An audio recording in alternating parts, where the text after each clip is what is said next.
This is MNB-TV, sponsored by MyWebGrocer, the leading provider of digital grocery and CPG solutions.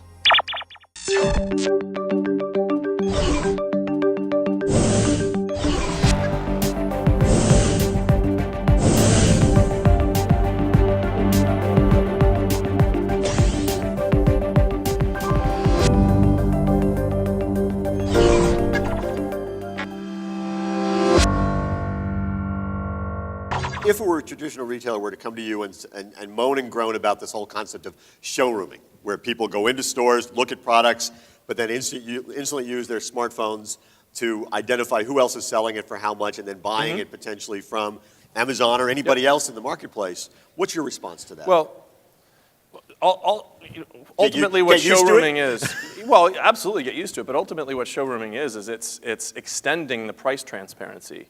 You know, it's combining what is on the shelf to what is on the device, right? Which is multiple sellers. So again, back to the deflationary notion of e-commerce, right? If it's, you know, if you're priced at a premium in the store, you know, you better be able to justify that, right? And you know, I think there are ways to justify it depending on what that premium is. But you know, give me a reason to stay in the store.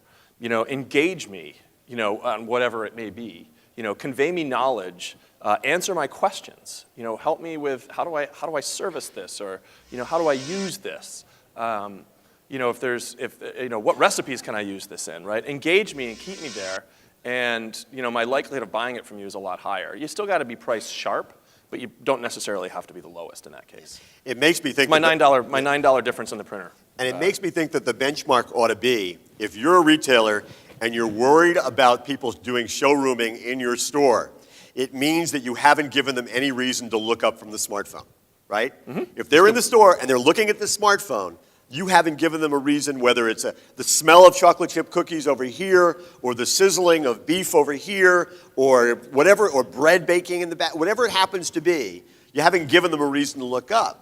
And there's your benchmark, right? Exactly. If there's nothing else to do, you at least potentially you know, have lost the sale. Now in grocery, you know, center store, I don't think that we're going to worry too much about showrooming. But you know, obviously price is still overall going to become more and more important.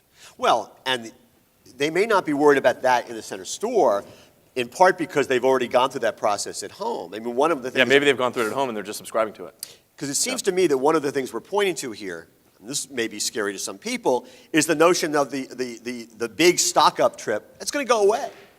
That a lot of retailers depend on that big stock-up trip. People are going to come in and buy a lot of stuff.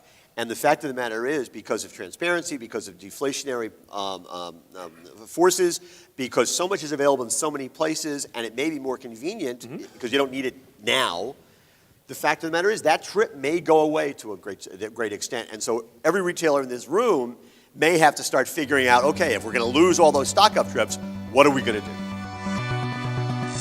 And now, a few moments with MyWebGrocer. How long have you guys been doing this? 12 years. 12 years. Do you find that is the acceptance level better now? Is the rate at which people move faster now, or do you know, how would you kind of gauge the way people kind of look at your product and sort of adapt it? Yeah, no, it's clearly accelerating. You know, as consumer adoption increases, and as the decision makers in those organizations also adopt that technology, it's hard to make the argument if you're a retailer that your consumers won't use it when you yourself are using it all the time. And we've sort of crossed that Rubicon where you don't have to have the discussion about the internet is very important.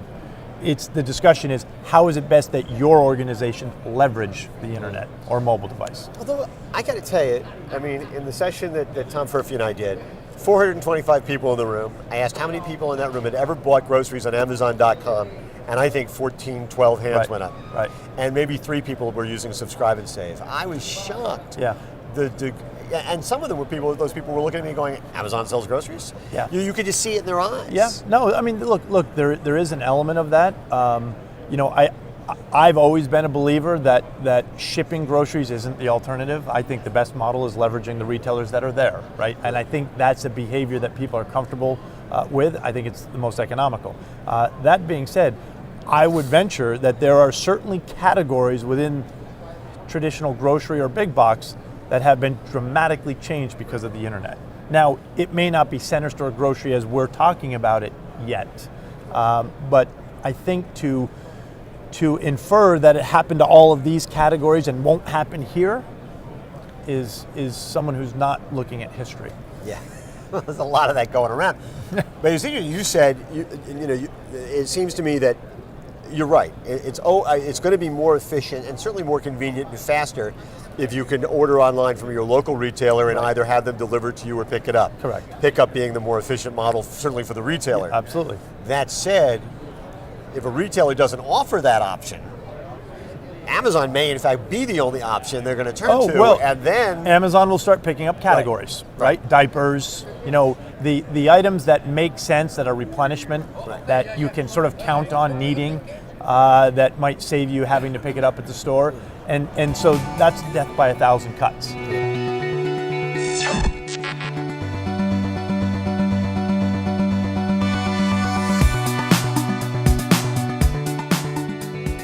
Next time on MNB-TV.